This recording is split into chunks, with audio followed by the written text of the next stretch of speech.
Hey, what's going on, guys? This is Jason with Jadren Aquatics. Thanks, guys, for joining me again. So today we are going to talk about breeding Bristlenose Plecostomus. Now I know I've been doing multiple videos on breeding and you're thinking, Jason, what makes you the sex expert? Well, I have no idea. I just know a little bit, and I'm just gonna try to share it with you. So let's go ahead. I thought this time we would actually film this down in the not in the film room. We would film this down in the fish room. That way I can show you guys firsthand, males, females, aquarium size, so on and so forth, and give you guys something better to look at than my ugly face. All right, so let's go ahead and let's move it over to the aquariums. Okay, so first of all, let's talk about proper aquarium size. I've got them breeding in multiple different types of tanks. As you can see right here, these are both 40-gallon tanks. I've got different types breeding in each one. I keep them separate, so I have albinos in one, I have calicos in another, so on and so forth. These are 20 longs. These tend to work pretty well. I probably wouldn't do more than maybe 3 fish to a tank in these. I definitely wouldn't use 10 gallons. That's just way too small for 2 of them. You may have trouble getting them to breed in there just because they are not very comfortable. What you'll learn with Bristlenose Plecostomus, they typically breed during the winter time, so they're looking for cooler temperatures. So a lot of times you can initiate breeding behavior by lowering the temperature of your tank. So you might actually do a water change and put a little bit of colder water in there. I'm not talking about, you know, shocking them with 8-degree temperature change and killing them. I'm talking just a couple of water degree temperature change. That will, a lot of times that will get them where they are ready to spawn. The next thing is where do they spawn? The most common place they tend to spawn in are different types of caves. If there's not caves available, they'll spawn on driftwood sometimes, but they typically try to find a secluded spot so that the father can guard them. He may try to go in between a piece of driftwood and a piece of rock, but caves are pretty much the easiest. So the best thing to do is to set something out for them. So some of the different ones that are available, this right here, this is specifically a Plecostomus cave. This is one where someone has actually made it out of clay. This one over here is just one that's made out of a terracotta pot with just an entrance cut out on it. This one back here is standing up. Yeah, I know you're going standing up, Jason. What good is that? Well, I threw it in there and that's how it landed. This is a piece of bamboo. Let me warn you out of experience about using bamboo caves. So when you take a piece of bamboo, it has sections on it. So you can cut it right at that section and it's closed off at that end. But as that bamboo begins to rot, that hole will begin to break apart. So one time I was pulling a clown Plecostomus out of one of those and that hole had gotten big enough that he tried to jam his way through it and he got stuck in that hole. And luckily I was able to break it apart and get him to fall right out. So just a warning, I'm not a big fan of using those anymore. Another one is some more terracotta pots where they've taken 2 of the bottom parts and put it together and put a hole in it. These are the terracotta watering spikes. These guys you can get on Amazon. You get like 6 or 8 of them at a time. Those tend to work pretty good also.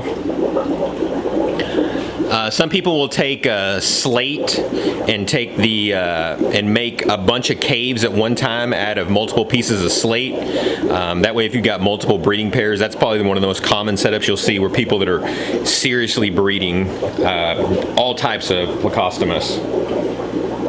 But again, it needs to be a single entrance because the dad becomes very territorial and he wants to guard those fry and those eggs at all time. So he wants to find a place where he can get the female in and get her to lay the eggs, and then he can guard them and only has one entrance to guard. So age.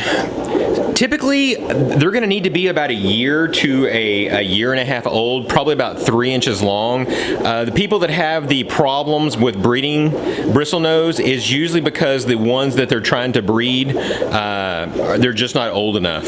They're just not actually ready to spawn yet. First of all, you want to be able to tell the difference between a male and a female. If you look right here, you'll see I've got an albino male, and you'll notice all the bristles that are coming out of the top of his nose. So the females will have bristles sometimes too, but they typically just kind of come out of the sides. They don't come out of the top. Sometimes that's kind of a good way to determine the age of the bristlenose also, is when they start to get lots of those bristles coming out. That tends to kind of date them as, you know, a year and a half or so old. And then over here we have the female, and you'll see the female, she's got a few bristles, but again, they're just kind of coming out the side and not at the top. This is actually a breeding pair that I have in here. Here is here's another female. Again, you kind of see the same thing. I've got multiple females in here with this one male.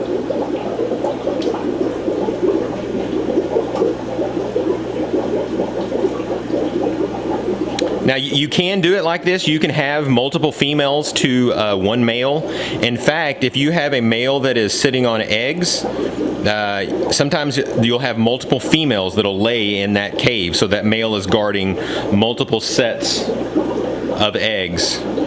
And so what typically happens is you have the male who begins to search for a specific cave that he wants to spawn in, and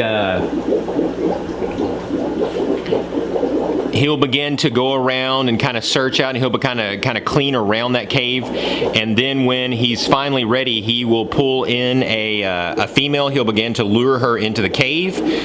When she's satisfied, she'll get in there, and when she's satisfied, no, I don't mean it like that. When she's satisfied with the area, she'll then lay the eggs, and then the male will soon push her out, and then he will fertilize the eggs, and the female's job after that is completely done. So she will swim away with nothing else to do with the eggs or the fry at all. These are the eggs of the calicos. This is, I know it's kind of difficult to see. This was actually shot at night. It's hard to get a shot of these things because they're so deep in the cave. But as you can see, these eggs are about a day old in this picture. And so typically these eggs will hatch out in approximately around 3 to 5 days. And then what the fry will do, the fry will attach themselves to the inside of the cave. Here is a picture of these same calicos. These babies are about 3 or 4 days old. And as you'll see, they've got themselves attached to the cave. Now they will sit there and they will stay attached until they have completely absorbed the egg yolk. And the entire time, the male will sit there and he will fan the eggs and then fan the fry. If you look at this male right here, there's no eggs in there right now, but see the way that he's flapping his fins? That's what he sits there and does 24 hours a day to the eggs and to the babies. That's to keep the eggs from fungusing, and then just to provide a water stream that keeps the babies clean. So he'll stay there and he will take care of the babies for a long time. Typically the babies are going to stay in there for another 2 or 3 days until that egg sac finally gets completely consumed, and then they will come out looking for some kind of food. They're going to immediately get on the glass. As you'll see, some of these babies right here, these are about a week, probably about a week and a half old. And as you can see, they're just sitting there going around the glass, and they're finding any kind of algae that they can. But there's also food that you can supplement for them. My favorite thing to use is French-style green beans. Since French-style are already cut open, it's very easy for the babies to get on them and begin to eat them and not have to try to make it through the skin. I know you see that there's fry that are in this tank, but that's not typically the way that I like to do it. So you don't ever know what type of male you're going to get, whether he's going to be protective or not. Sometimes he'll take care of the eggs, and then once they hatch, he'll just leave. And so if that's the case, then I will immediately move the cave with the eggs in it, and then I will move them to another tank. And so right now I've got this one over here. This one's got a lot of tannins in it right now. And so, in fact, this calico right here, he is guarding fry. This is the fry that you see swimming around in here. These are from an earlier spawn. These guys are going to be about 2.5 to 3 weeks older than the fry that are actually in this cave, which you are not going to be able to see because it's just too dark in there. But what I did after they laid the eggs, this father takes really good care of them. So what I went ahead and did is I removed the cave, and then I moved it from the 40-gallon where they were initially laid at, and I moved it into this 10-gallon. That way it's a whole lot easier to keep up with them, and it's a lot easier to feed them. And typically they will come out at night now, and they'll feed, and then they'll go back into the cave. They'll do this for about a week or two, and the father will continue to watch over them and try to keep them safe. And then typically from about the time they're born to about 3 weeks to a month, the babies will finally all leave the cave and not come back to it anymore. So it's a whole lot easier just to take the cave with either the father. If he's doing a good job, you can take him with it. If you don't want to, you can remove him. It's not a big deal. It's not going to affect him or affect the young. But I just kind of like to move the father with it and move them to a different tank. Again, probably something smaller, 5-gallon or so, 10 gallons, so that you can take care of them. Some other things that you can feed the babies. You can just take flakes and crush them up. You can take peas and smash them up. Take some zucchini and blanch it. Again, you're trying to soften it up so that the babies can get through it. And another really good thing to feed them is rapashi. There's multiple types of rapashi, and they'll pretty much eat just about any of it. So now let's talk about the ability to make money off of these. So to be able to sell them, you really need to grow them out for about 6 months. You need to get them to about 1.5 inches long so that they're healthy enough to be able to sell. So let's talk about some different avenues of where to sell. Your first thought may be fish store. Well, really, fish store should probably be the very last thing on your list because that's going to be the least amount of profit. The first thing you want to start off with is friends and people that you know that have fish tanks. The next thing you want to probably try out is Craigslist. Put a listing up on Craigslist and try to sell them to someone local. That way you don't have to ship. The next thing that you can look at doing is putting them on some of the different websites like Aquabid or GetGills.com. Just remember, when you do it this way, now you've got to ship, so you've got to worry about boxes and how you put your boxes together with the foam on the inside.